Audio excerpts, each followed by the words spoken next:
चंद्रलेखा बहुत अमीर है। उसका पति 1 महीने पहले गुजर गया है और आज उसकी गोद में एक बच्चा आया है। चंद्रलेखा उस बच्चे का नाम रोहन रखती है। उसको ज्योतिष विद्या में बहुत विश्वास है, इसीलिए कुछ ही दिन बाद वो रोहन को लेकर उसकी जान पहचान के ज्योतिषी बाबा गंगाधर के पास जाती है। गंगाधर ज्योतिष भी है और तांत्रिक भी। वो राहुल की कुंडली देखकर कहता है, ये क्या चंद्रलेखा, ये मैं क्या देख रहा हूँ? इसकी शादी किसी इच्छाधारी नागिन के साथ होने वाली है। ये बात चंद्रलेखा को हजम नहीं होती। आखिर उसके बेटे के साथ किसी इच्छाधारी नागिन की शादी कैसे हो सकती है? वो बड़ी चिंता में पड़ जाती है। गुरुजी, इससे निकलने का कोई उपाय तो होगा? है ना उपाय। हमें उस नागिन को अभी मारना होगा। उसका जन्म कहाँ हुआ है ये मैं जानता हूँ। चंद्रलेखा गंगाधर के साथ उस इच्छाधारी नागिन की खोज में निकल जाती है। इधर उधर घूमकर वो दोनों एक स्टेशन के बाहर जाते हैं। गंगाधर बीन बजाने लगता है और उस आवाज को सुनकर एक बच्ची रोने लगती है। चंद्रलेखा देखती है कि वहाँ एक भिखारिन अपनी छोटी सी नवजात बेटी को गोद में लेकर बैठी है। उसके और भी 3 बच्चे उसके पास बैठे हुए हैं। वो भिखारिन रो रही है। हे भगवान, अब क्या होगा? अब मैं क्या करूंगी? ये किसका जन्म हो गया? ये तो इंसान नहीं है। चंद्रलेखा के पूछने पर वो भिखारिन बताती है कि ये बच्चे सिर्फ इंसान नहीं है। ये जब पैदा हुई थी तब ये आधा नागिन थी और आधा इंसान, इसीलिए वो रो रही है। चंद्रलेखा और गंगाधर समझ जाते हैं कि यही वो लड़की है जिसके साथ बाद में रोहन की शादी होने वाली है। चंद्रलेखा उस भिखारिन से कहती है, एक काम करो बहन, तुम इस बच्ची को कूड़े में फेंक दो। ऐसी बच्ची को अपने पास रखना खतरे से खाली नहीं है। वो भिखारिन उस बच्ची को कूड़े में फेंक कर चली जाती है और तभी चंद्रलेखा उसे उठाकर एक जंगल में चली जाती है। गंगाधर भी उसके साथ है। वो कहता है, अब हमें इसे मारना पड़ेगा। मैं एक घड़ा लेकर आया हूँ, इसे उस घड़े के अंदर डालकर मिट्टी में दफना देते हैं। वो लोग वही करते हैं। उस बच्ची को घड़े के अंदर डालकर मिट्टी के अंदर गाड़ देते हैं और खुश होकर वहाँ से चले जाते हैं। चंद्रलेखा गंगाधर को बहुत सारे पैसे देती है और घर लौटकर जोर जोर से हंसने लगती है। उसे लग रहा है कि उसके बेटे के सर से उस नागिन का साया पूरी तरीके से चला गया है। लेकिन उधर एक गरीब औरत जंगल में जाती है और मिट्टी खोदने लगती है। वो मिट्टी के अंदर से कीड़े निकालकर अपनी मुर्गियों को खिलाती है। मिट्टी खोदते खोदते उसको एक घड़ा दिखाई देता है। अरे, मिट्टी के अंदर एक घड़ा है, इसमें है क्या?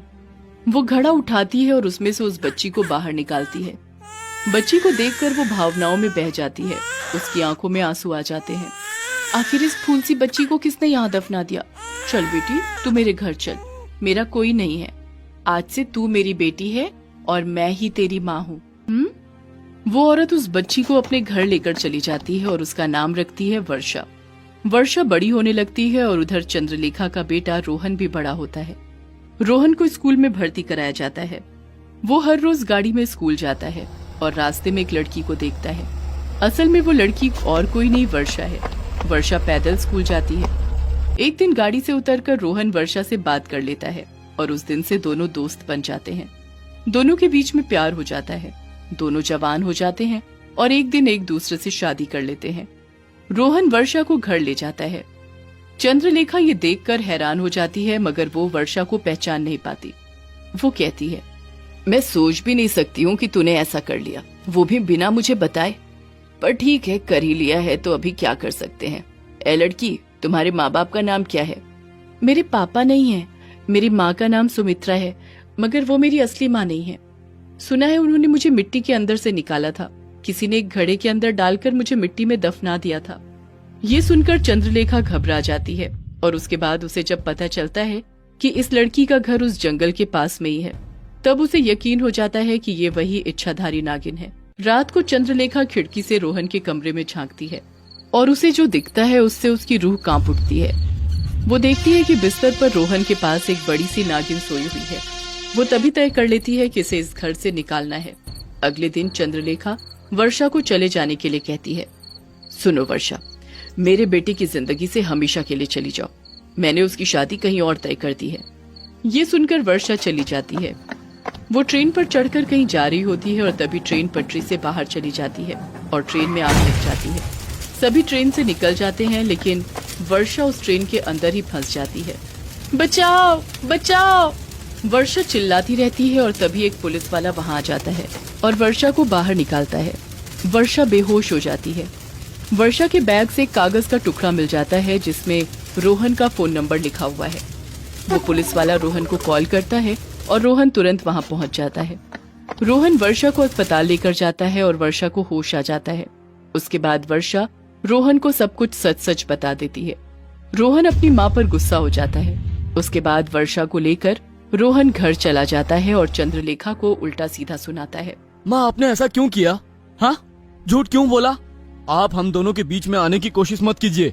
इसके बाद चंद्रलेखा उस ज्योतिष गंगाधर के पास जाती है। गंगाधर उसे एक आइडिया देता है। अगले दिन चंद्रलेखा वर्षा को लेकर घूमने जाने के बहाने एक नदी किनारे जाती है और वर्षा को धक्का मारकर नदी के पानी में फेंक देती है और घर चली आती है।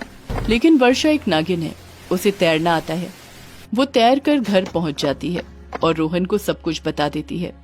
रोहन गुस्से में घर छोड़कर चला जाता है। वो वर्षा को भी साथ ले जाता है। तब गंगाधर कहता है, चंद्रलेखा, ये नागिन आसानी से मरने वालों में से नहीं है। इसे केवल आग से मारा जा सकता है। उधर रोहन और वर्षा एक जंगल में एक झोपड़ी बनाकर रहने लगते हैं। दोनों खुश हैं। लेकिन एक दिन रोहन जब काम पर गया होता है तब चंद्रलेखा चुपके से वहां आती है और झोपड़ी में आग लगा देती है। अंदर वर्षा तड़पती रहती है और ऐसे ही वो बेहोश हो जाती है। बाहर खड़े होकर चंद्रलेखा और गंगाधर हंसते रहते हैं और तभी वहां पर रोहन आ जाता है। अरे बाप रे, आग! वर्षा, तुम चिंता मत करो, मैं आग बुझा दूंगा। ये बोलकर रोहन नदी से पानी लाता है और आग बुझा देता है। वो झोपड़ी के अंदर से वर्षा को बाहर निकालता है। वर्षा को कुछ देर बाद होश आता है। वर्षा कहती है, रोहन, इन दोनों ने ही आग लगाई थी। तुम्हारी माँ ने मुझे कितनी बार मारने की कोशिश की है। माँ, आपने ऐसा क्यों किया? हम दोनों एक दूसरे से प्यार करते हैं। ये सुनकर चंद्रलेखा गुस्से में कहती है, क्योंकि ये लड़की इंसान नहीं है, ये एक इच्छाधारी नागिन है, नागिन। तभी गंगाधर अपनी मुट्ठी से कोई दवाई छिड़क देता है और वर्षा नागिन में बदल जाती है।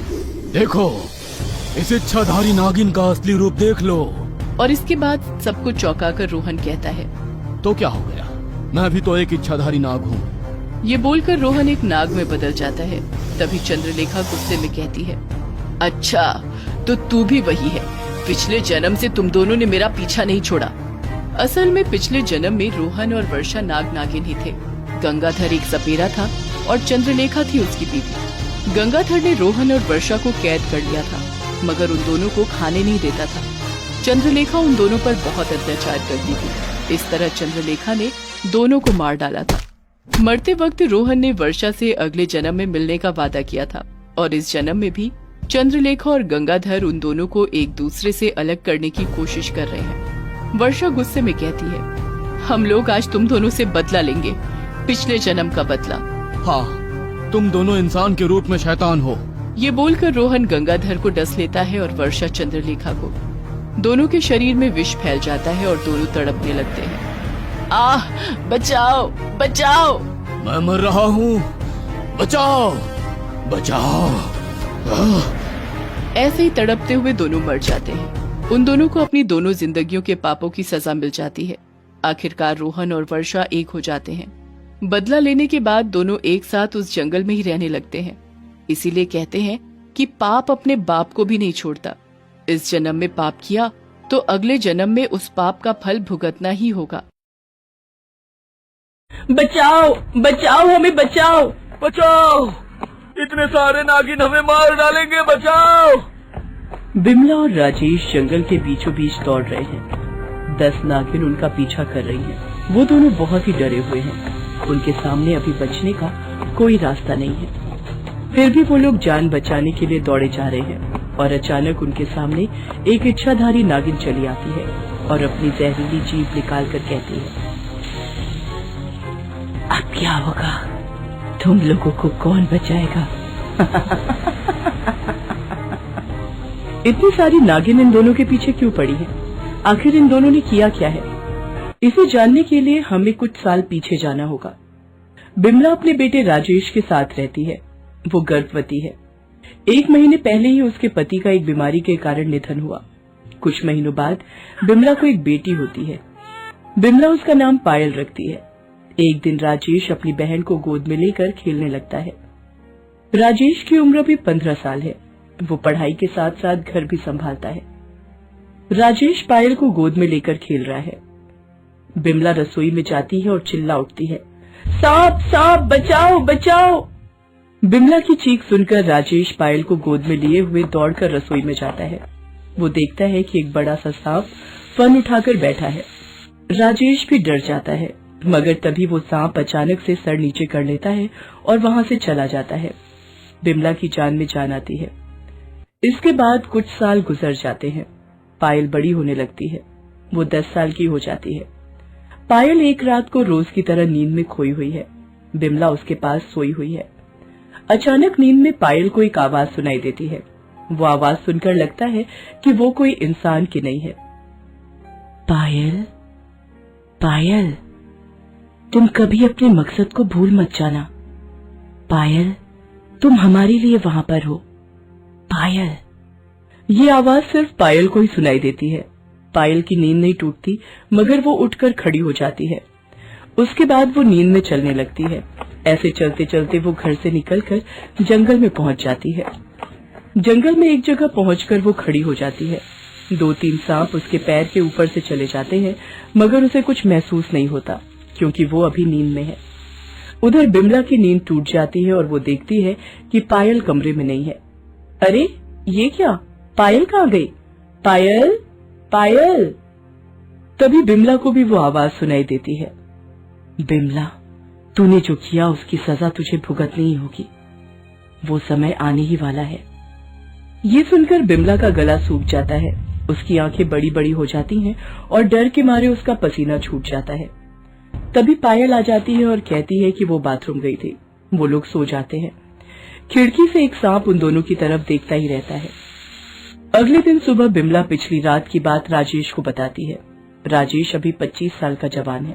वो कहता है, अरे माँ, तुम चिंता मत करो। तुम्हें क्या लगता है वो लोग 20 साल पहले की बातों का बदला लेंगे? अरे माँ, आप कितनी भोली हो। मगर बिमला डरी हुई रहती है, क्योंकि 20 साल पहले जो हुआ था वो उसे हर रोज याद आता है। बिमला ये सब सोच ही रही थी कि इतने में दरवाजे की घंटी बजती है। बिमला जाकर दरवाजा खोलती है। एक आदमी एक पार्सल लेकर खड़ा है। बिमला वो पार्सल लेती है। वो आदमी अभी भी खड़ा है। बिमला पार्सल का बक्सा खोलती है और अचानक उसके अंदर से कुछ चमगादड़ उड़कर बाहर आते हैं। बिमला बक्सा फेंक कर जमीन पर गिर जाती है। अरे बाप रे, ये क्या?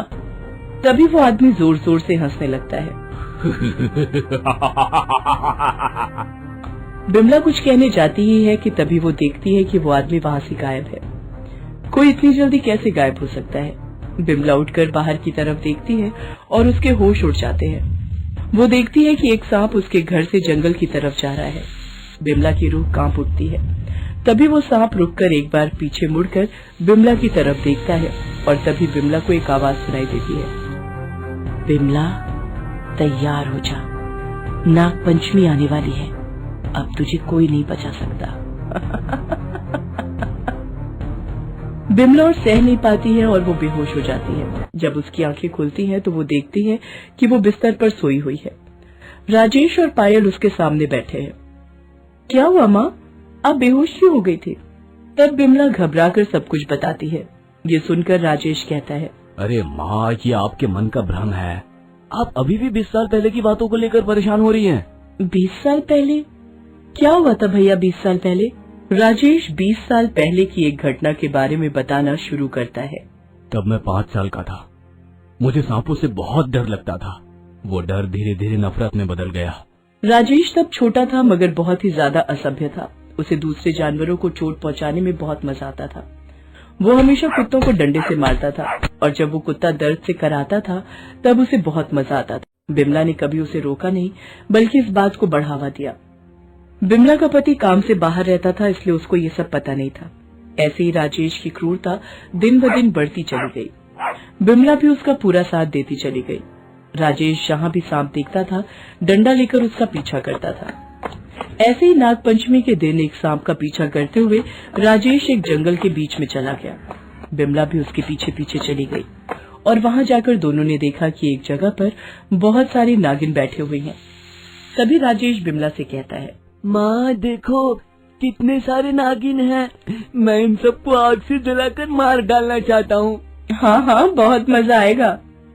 ये बोलकर दोनों जंगल में आग लगा देते हैं और तमाशा देखते हैं। सारी नागिन जलकर राख हो जाती है। दोनों को ये देखकर बहुत मजा आता है। इसके बाद वो दोनों घर चले आते हैं। आग भी बुझ जाती है। तभी वहाँ पर नागराज और बाकी सारे सांप आते हैं। वो सारे नागपंचमी के दिन यहाँ वहाँ दूध पीने के लिए गए हुए थे। इन नागिनों के बीच नागराज की पत्नी उर्मिला नागिन भी मौजूद थी। वो भी जलकर राख हो गई। ये देखकर नागराज गुस्सा हो गए। उर्मिला, नहीं, ये नहीं हो सकता। मेरी पत्नी को उन लोगों ने मार डाला। मैं इसका बदला लूंगा। उर्मिला का फिर से जन्म होगा। वो इस हत्या का बदला लेगी। ये सब सुनने के बाद पायल की आंखों में आंसू आ जाते हैं। वो रोते हुए कहती है, ये तो आपने बहुत गलत किया भैया। गलत? नहीं, मैंने कुछ भी गलत नहीं किया। आज भी सांपों से मुझे नफरत है। पायल कुछ नहीं कहती। उस रात को फिर से वो नींद में चलकर घर से बाहर चली जाती है और फिर कुछ देर बाद लौट भी आती है। ऐसे ही कुछ दिन बीतते हैं। ऐसे ही नागपंचमी का दिन आ जाता है। बिमला पूरे दिन डरी हुई रहती है मगर कुछ होता नहीं। रात को राजेश बिमला से कहता है। बिमला आराम से सो जाती है। राजेश दूसरे कमरे में सोता है। पायल रोज की तरह अपनी माँ के पास सो जाती है मगर कुछ देर बाद पायल फिर से नींद में उठकर चलने लगती है। आज बिमला ये सब देख लेती है। अरे बेटी, कहाँ जा रही है तू बेटी? मगर पायल की नींद नहीं टूटती। बिमला राजेश को बुलाती है। राजेश वहाँ पर आता है। पायल घर से निकलकर जंगल की ओर चलने लगती है। अरे बेटी, वापस आ बेटा, रोक उसे। अरे आज रोकेंगे तो वो फिर से जा सकती है ना। चुपचाप पीछा करते हैं और देखते हैं कि वो कहाँ जाती है। वो दोनों पायल का पीछा करने लगते हैं। पायल जंगल के बीचों बीच पहुँच जाती है। वो दोनों एक पेड़ के पीछे छुपकर देखते हैं। तभी 10 नागिन पायल के पास आती हैं और पायल हाथ ऊपर करके नागिनों की तरह नाचने लगती है। बाकी नागिन भी उस ताल में सिर हिलाते रहते हैं। ये देखकर बिमला और राजेश के होश उड़ जाते हैं। अरे अरे अरे, ये क्या कर रही है मेरी बेटी? पता नहीं माँ, अब मुझे डर लगने लगा है। तभी उन दोनों को चौंकाकर पायल बोल उठती है, डर लगना भी चाहिए। आज तुम दोनों का आखिरी दिन है। वो दोनों चौंक जाते हैं। पायल उन दोनों की तरफ मुड़ती है। उसकी आंखें नीली हो गई हैं और वो आंखें जल रही हैं। तभी बाकी नागिन मनुष्य के रूप में आ जाती है। बिमला डर कर कहती है, ये क्या? पायल बेटी, ये क्या कर रही है तू?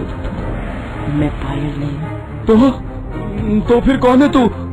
तभी पायल एक इच्छाधारी नागिन के रूप में बदल जाती है। एक जवान नागिन औरत, एक खूबसूरत औरत। वो कहती है, मैं उर्मिला हूँ, नागराज की पत्नी। तुम दोनों ने 20 साल पहले मुझे ही जला दिया था और फिर मैंने तुम्हारे ही घर में तुम्हारी बेटी के रूप में पुनर्जन्म लिया, बदला लेने के लिए। पकड़ो उन्हें। उर्मिला के कहने पर वो 10 इच्छाधारी नागिन दोनों की तरफ बढ़ने लगते हैं। वो दोनों जान बचाने के लिए भागते हैं। बचाओ बचाओ, हमें बचाओ बचाओ, इतने सारे नागिन हमें मार डालेंगे, बचाओ।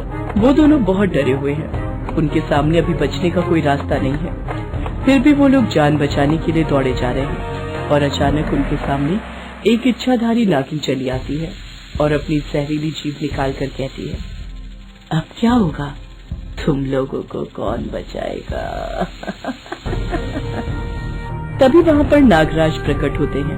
उर्मिला, बदला लेने का समय आ गया है, मार डालो इन्हें। उर्मिला दोनों को डस लेती है।